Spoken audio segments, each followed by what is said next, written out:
Il pleut. Alors voici la surface de jardin. C'est à peu près 600 mètres carrés. Et alors aussi, je vais vous montrer un peu, étant donné que ce terrain il est en pente, je vais vous montrer un peu ce que je fais pour profiter des pluies quand il y en a, pour arroser le jardin naturellement. Donc, c'est très simple, c'est très ancien en fait. C'est une irrigation.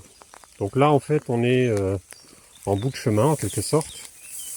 Donc on voit que ça mène à différents bacs. Donc voilà, là on va remonter en fait le fil de l'eau. Donc là on voit la première bifurcation. Ici il y a aussi un trou qui a été creusé, mais on a fait de la terra preta dedans. Donc en fait c'est un peu aussi une éponge quand il pleut, parce que l'eau qui vient d'en haut, elle va se mettre dedans et elle va être gardée un certain temps à l'intérieur, surtout avec la paille qui empêche que ça sèche trop vite. Donc là on remonte l'eau, le fil de l'eau. Donc j'ai fait un petit chenal que j'entretiens. Donc on monte. Et là on s'aperçoit en fait que c'est le trop plein de cette petite mare. D'accord. Donc quand il y a des pluies intenses comme maintenant, quand elle a atteint cette hauteur, et ben elle s'écoule par là. Et donc après cette distribution se fait dans la partie inférieure du jardin qui est très sèche en général. Donc elle en a grandement besoin. Voilà. Là il y a des parterres que j'ai rafraîchi aussi avec de la paille, etc. Donc ils vont capter toute l'eau qui descend tout doucement ici.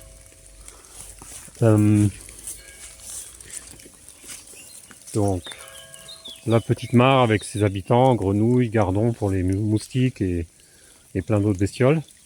Il y a les lézards qui habitent là-bas, tout ça. Les oiseaux qui viennent boire beaucoup, les abeilles aussi, les insectes. Les branches c'est important, bon, pour les poissons, pour qu'ils puissent s'y frotter quand ils ont des parasites. Mais en plus de ça, c'est important pour les insectes, pour éviter qu'ils se noient. Donc c'est toujours une bonne idée de mettre un bout de bois dans de l'eau ouverte comme ça, parce que sinon il y a beaucoup de morts par noyade. Alors ici on voit un peu les différentes façons de récupérer l'eau et surtout de la transporter. C'est-à-dire que quand ça c'est plein, et ben, je vais remplir avec l'eau cette cuve là, qui ne s'évapore pas. Et donc voilà l'arrivée d'eau pour la mare. On la remonte. Ici il y a un bac éponge tout récent que j'ai fait il y a 2 jours. Donc j'ai creusé, j'ai mis beaucoup de paille et de la bonne terre. Donc ça c'était un endroit avec de la terre très compactée qui était inutile, qui ne servait pas. Donc là j'ai planté aussi des tournesols et différentes graines, on va voir ce qu'il prend. Mais en fait l'idée c'est d'avoir une éponge en amont qui va retenir l'eau et qui tout doucement va l'éparpiller vers là après la pluie quoi. Donc il s'agit de retenir l'eau. Donc là c'est une façon de le faire. Après tous ces rigoles, ce qui est intéressant c'est que ça nous permet de les diriger à volonté en fait. Donc là avec des pierres je peux faire en sorte que l'eau aille approvisionner le bac, le bas du bac.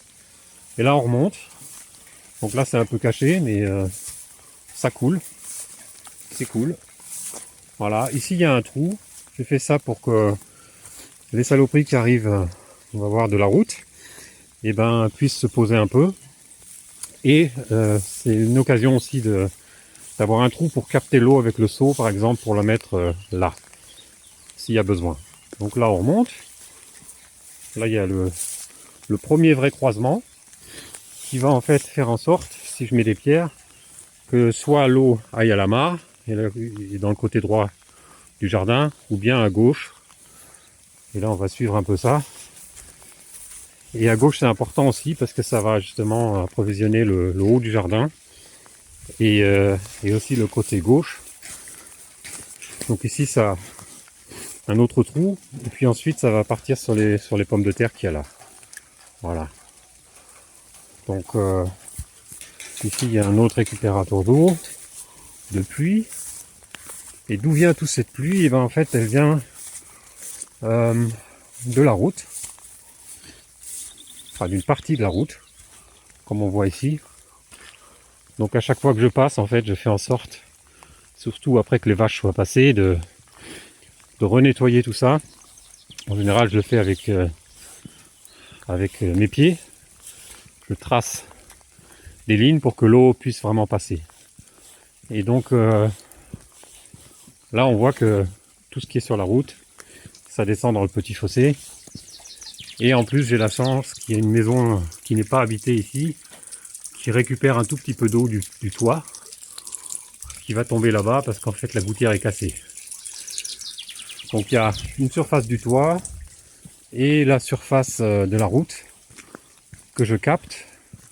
Donc ce qui m'augmente quand même pas mal la surface où je peux recevoir de l'eau de pluie. Voilà, voilà. Je vous montre le jardin d'un autre angle. Donc voilà, ce que je fais ici, par exemple, il y a des herbes qui s'amassent. Je vais juste faire ça. Et là, l'eau coule bien plus vite. Voilà, donc on voit le jardin. C'est un peu la brousse, mais c'est voulu. Parce qu'en fait, étant donné que j'ai pas d'eau courante, il faut que je couvre le sol. Donc je préfère ne pas tondre et donc je paille et je laisse les herbes pousser. Et puis voilà.